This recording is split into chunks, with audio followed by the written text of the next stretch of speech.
fully understand the ideas behind resource dependency theory, I think it's important for us to start at the beginning. So let's start with Amy Hillman, the professor, a nationally renowned professor of management and extremely popular teacher at Arizona State University, who became the executive dean of the W.P. Carey School of Business. She was editor of the world's top management journals in terms of citation impact, Academy of Management Review, and she served on the editorial boards of two of the top management journals. She has won numerous national awards as an outstanding reviewer and researcher. Students and colleagues consider her to be an exceptional teacher, having honoured her with 2 outstanding professor awards, 2 outstanding teaching awards, and a Dean's Council of 100 distinguished scholar designations. She was also voted the most popular professor in Business Week's ranking of MBA faculty. Her ethos of teaching is summed up by herself. I feel like one of my biggest accomplishments has been to shape the critical thinking of so many students over the years. I want to focus on working with faculty and students to help the W.P. Carey School of Business become an ever more top-of-mind business school with regard to both its teaching and research prominence.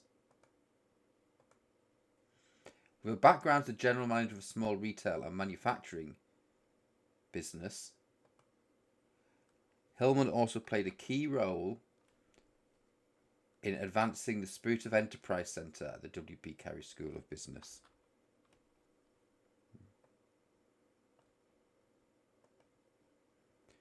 This helps hundreds of businesses every year. The centre offers companies access to student team consulting projects, which provide the firms with valuable work and students with hands-on business experience. Hillman developed the foundation of resource dependency theory alongside Canella and Pagesold in 2002 and has returned to it often over the years. The core tenet is that organisations depend on external actors, suppliers, regulars, partners, customers, etc., for survival, creating power imbalances and uncertainty. Organisations are not autonomous. They depend on external actors for critical resources such as capital, labour, raw materials and legitimacy. Their survival depends on managing these dependencies. The more an organisation relies on an external actor for resource, the more power that actor has over the organisation. A small manufacturer, for example, might depend on a single supplier for a key component. It is vulnerable to price hikes or disruptions. Organisations, therefore, seek to reduce uncertainty caused by these external dependencies. Strategies for this include things like buffering, bridging, and co-optation. This helps them to build those relationships, inter-organisation relationships that go outside the organisation and cross the boundaries, which obviously lead to transaction costs.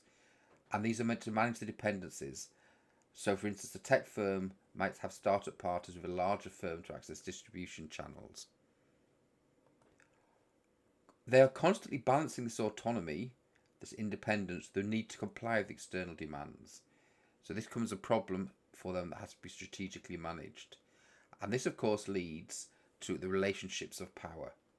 Organisations with scarce critical resources hold leverage over those that need them. So pharmaceutical firms hold power over hospitals if they're sole supplier of a life-saving drug.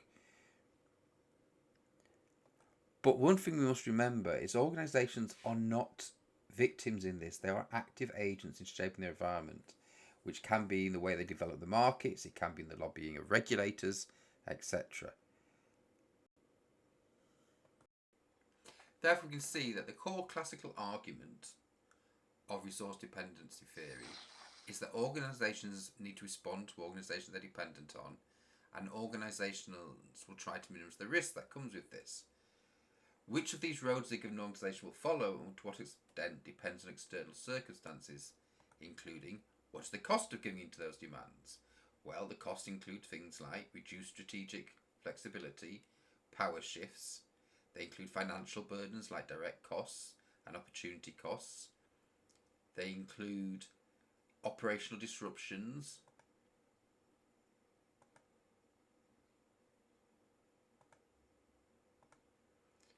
such as process overhauls, adapting to external demands, for instance, and straining employees if they need to make sudden changes, for instance, with workplace safety mandates. They can cause strategic misalignment with mission drift and short-termism.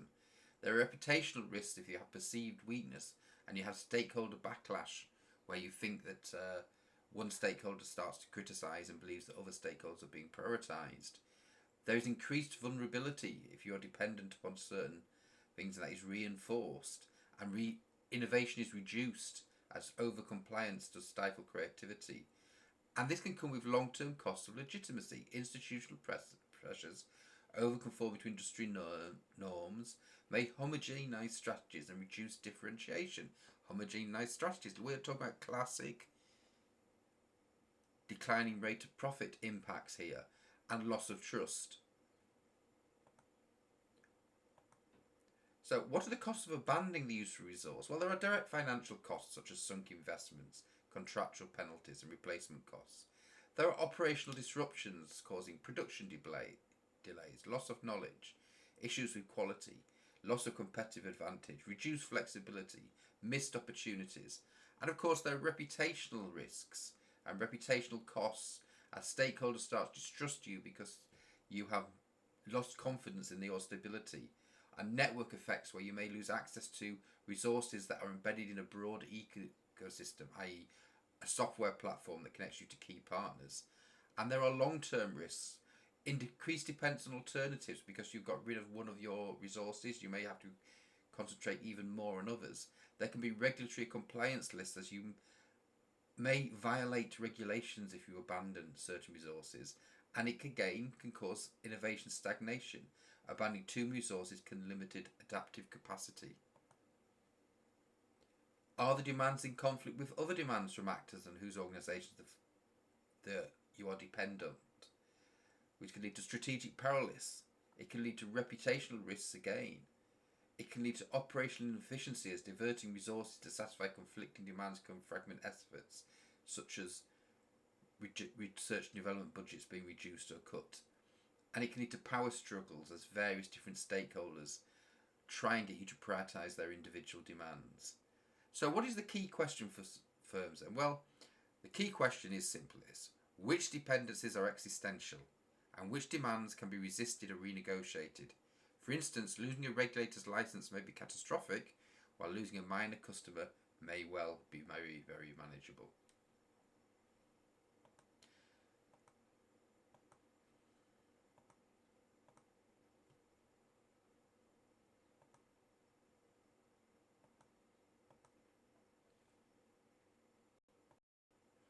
As noted, resource dependency theory has come a long way over the years, and it has evolved a long way. Relatively recent literature focusing on theory distinct from agency theory, but assumes the directors can fulfil agency roles in parallel based on some of the older literature. The procurement of external resources is an important end to both the strategic and tactical management of any company. So the foundations of this go back a long way, back to the 1970s to 1978, the external control of organisations. And resource dependency theory has implications regarding the optimal divisional structure of organisations, recruitment of board members and employees, production strategies. It only really became, like we said, a proper governance theory though when Hillman got involved. So the modern extensions that Hillman brought in were related to board roles, globalisation, managing across borders, and we've more recently seen the arrival and the importance of understanding the digital nature of partnerships from going on. So what are the impacts of resource dependency? Well, the resource dependency impacts are great. There are large numbers of them. What we need to look at is what is the optimal divisional structure? Organisations structure divisions to manage dependencies on critical external resources. There can be different types. Decentralised structures allow firms to specialise in managing region or industry-specific dependencies. Centralised structures may emerge when interdependencies require tight coordination, for instance, securing scarce resources. Organisations co-opt external stakeholders via board appointments or hiring to secure resources and legitimacy. On the boards, there may be directors with political ties, industry expertise, or access to capital. They're recruited to reduce dependency. Employees, individuals are hired with connections to key partners, i.e. from the suppliers and regulators. Hiring from the regulators can, of course, cause problems to the wider economy, as we've seen. when we have looked at the story of The Big Short, for instance.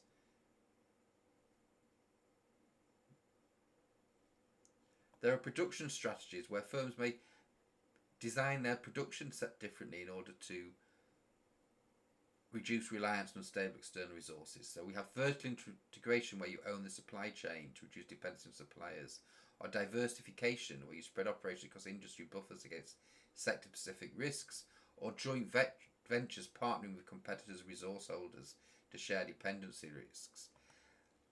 Contracts designed to lock in resources and manage power imbalances, long-term contracts secure stable access to critical inputs, contingency clauses to mitigate risks, equity stakes for partners who may demand ownership shares to ensure mutual dependency, very common with some of the Far Eastern family firms.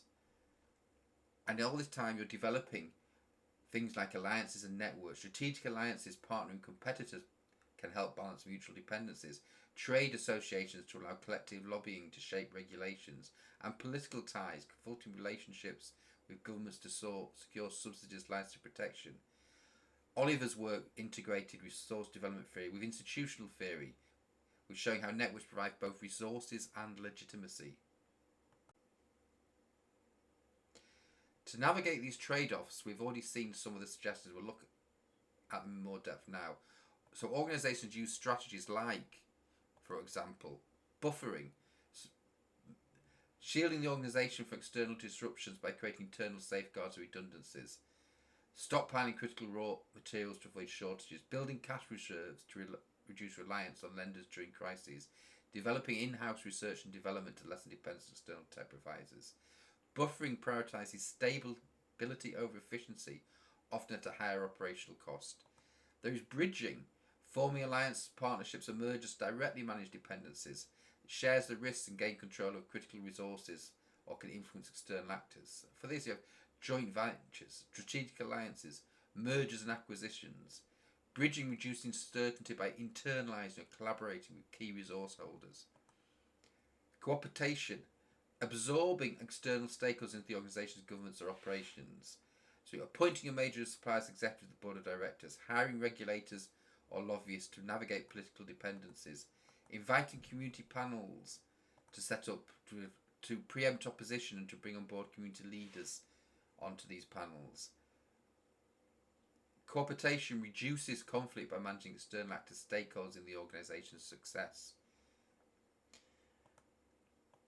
Diversification, reducing reliance on a single resource or actor by spreading dependencies.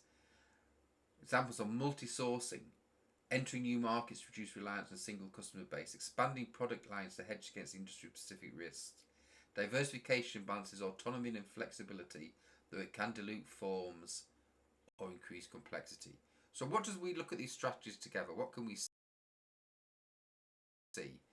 Okay, comprehensive. We can see with buffering, the focusing on internal safeguards, and the key mechanism is stockpiling and redundancy in systems, but it's at a higher cost and it has inefficiencies. Bridging relates to an external collaboration. It has alliances and mergers and joint ventures, but the key cost is the loss of autonomy and shared control. Cooptation, government absorption, board appointments and stakeholder inclusion. Trade-offs lead to conflicts of interest and diluted role of yourselves in governance. And diversification spreads dependencies and is multi-sourcing and market exploitation, and it allows you complexities, but it reduces to resource dilution, so your resources become less of your own strategic advantage. When you do them, buffering, when resources are volatile or scarce, for instance a supply chain crisis. Bridging, when dependencies are too critical to leave uncontrolled, say for instance securing patented technology. Cooperation, when facing powerful external threats, e.g. regulatory pressure. And diversification, when over-reliance on a single actor creates vulnerabilities. For instance, you might have one dominant customer.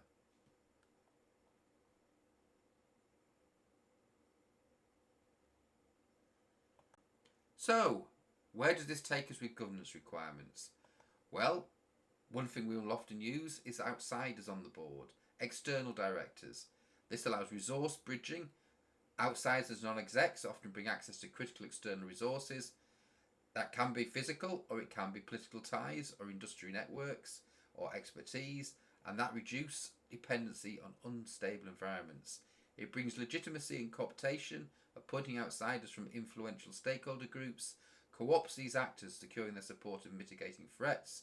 So, for instance, a tech firm appointing a venture capitalist to its board gains access to funding and industry connections, reducing dependency on volatile capital markets. Over-reliance on outsiders, however, can lead to conflicts of interest, favouring their home organisations. Directors must balance loyalty to the focal firm with their external ties. We need dispassionate, objective decision making in the governance here. So we need to mitigate power asymmetry. Dispassionate directors avoid emotional or biased decisions, vote instead of rational strategies to manage dependencies. Buffering internal politics. Neutrality helps directors prioritise long-term resource security over short-term internal agendas, i.e. resisting pressure to favour dominant customers' demands at the expense of the stakeholders. For example, a dispassionate director may advocate for diversifying suppliers despite internal resistance from a department loyal to a single vendor. Overactivity may ignore legitimate stakeholder concerns, for instance employee welfare, and create new dependencies, i.e. labour strikes.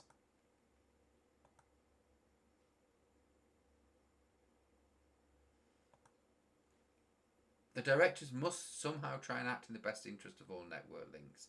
They must balancing interdependencies. Organisations depend on a network of actors. Directors must ensure no single link becomes overly dominant, which could create vulnerability. Directors mediate competing demands to maintain resource flow across the network. And if, for instance, the director may negotiate longer payment terms with suppliers while ensuring investor ROI demands are met, preserving both relationships. This requires directors to have a holistic view of the organisation's ecosystem, often demanding advanced analytical and diplomatic skills. They must not favour any particular actor. They must avoid overdependence. Favouritism towards one actor risks creating a power imbalance where the favoured actor can exploit the organisation, demanding price cuts, board seats, etc. They preserve autonomy. Neutrality prevents external actors from hijacking strategic decisions. For example, refusing to let a key investor dictate hiring decisions preserve the board's ability to recruit talent that serves broader organisational goals. The risk is strict neutrality can be perceived as indecisiveness, alienating powerful stakeholders whose resources are critical. Why do these traits matter? The rest of these traits help organisations reduce uncertainty. Outside provide links to stable resources, dispassionate analysis avoids reactive decisions. Managing power dynamics, balancing network interests any single actor from gaining coercive power. Enhanced adaptability, neutrality and objectivity allows directors to pivot strategies as resource environments shift.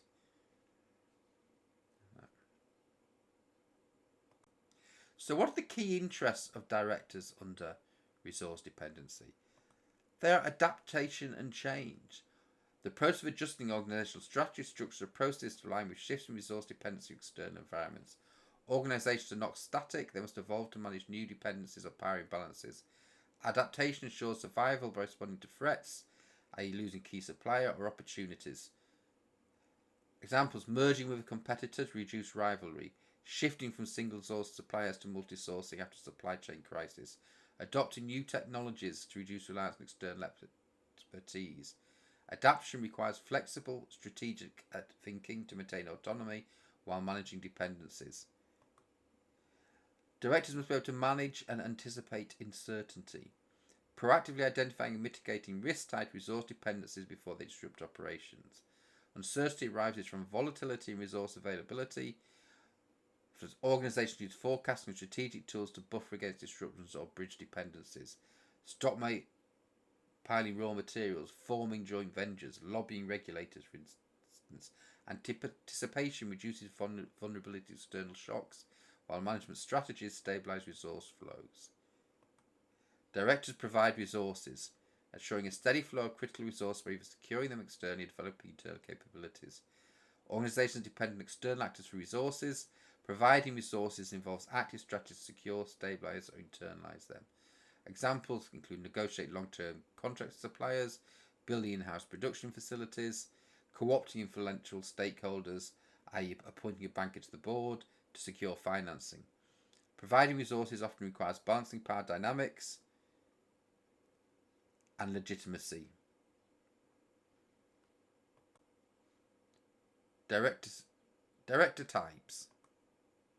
Insiders. Directors are a current or former executive employees of the organisation. They have internal knowledge, provide deep understanding of organisational operation culture, alignment, ensure board decisions align with internal strategy and resource needs, limitations, MILEC alter external perspectives to manage dependencies, and have a risk of groupthink. For example, a CFO serving the board to advise on financial resource allocation. While insiders ensure operational coherence, they may undervalue external threats to dependencies. So we need other members of the board. For instance, business experts, directors with specialised industry or functional expertise, marketing, operations, and technologies. Industry insights, for example, they help navigate competitive landscapes, anticipate market shifts, such as regulatory changes or technological disruptions. They are resource bridging, using expertise to forge alliance or identify new resource opportunities. So, for instance, a former tech CEO joining a startup's board to guide scaling strategies. They reduce uncertainty by leveraging expertise to predict and adapt to external changes. You may need support specialists, directors with niche skills in areas like law, finance, or risk management. Risk mitigation, manage dependencies tied to legal, financial, and regulatory constraints. They're buffering, advising compliance, contracts, and crisis management to shield the organisation. For example, a legal expert on the board navigating antitrust regulations during a merger. Specialists help organisations absorb constraints such as regulatory hurdles or financial risks. Community influentials, directors with ties to political, social, and community networks, politicians, NGO leaders, etc. Legitimacy and access, scarce resources like public funding, licenses and community support, co-optation, neutralise opposition by aligning influential external actors with organisational goals. So, for instance, a former mayor joining a utilities company's board to ease regulatory approvals. They manage dependencies on non-market actors such as governments, activists, by leveraging social capital. Key trade-offs. Insiders may prioritise short-term goals over long-term dependency management. Business experts might over-focus on industry trends, neglecting broader stakeholder needs. Support specialists can create over-reliance on compliance versus innovation, and community influences risk politicising board decisions. In conclusion, then, we have theoretical integration, where we try and link resource dependency theory to complementary theories, such as institutional theory and agency theory. We have empirical validation. Meta-analysis confirm that firms with diverse boards and strategic alliances better mitigate resource constraints. We have crisis relevance. Research development theory explains organizational responses to shocks, pandemics, trade wars through resource provisioning. We've looked at other business models where we've noticed that boards are not particularly good at managing crises, despite the fact that it's one of the things they're supposed to do. Criticism limitations, overemphasis on external control, can underplay internal managerial agency. Static assumptions, early RDT frameworks struggle to explain dynamic, rapidly shifting environments, though Amy Hillman has done a lot of work on this. Measurement challenges, quantifying dependence and power remains contentious. Modern applications, sustainability. Firms rely on NGOs or regulators for green certifications, which may have suddenly become irrelevant under the Trump administration. Platform ecosystems. Tech firms depend on user data and third-party developers. Crisis resilience. Boards with political ties securing government and during disruptions. Political ties on boards, i.e. seats on boards with good salaries for Trump's insiders, may well be a future of a lot of American businesses. Not a particularly efficient future. So future directions. Dynamic models incorporating real-time resource shifts, i.e. AI-driven markets. Intersection with ethics, how dependent strategies align with corporate social responsibility, etc. And cross-level analysis, linking macro-environmental dependencies to micro-level decision-making. Thank you.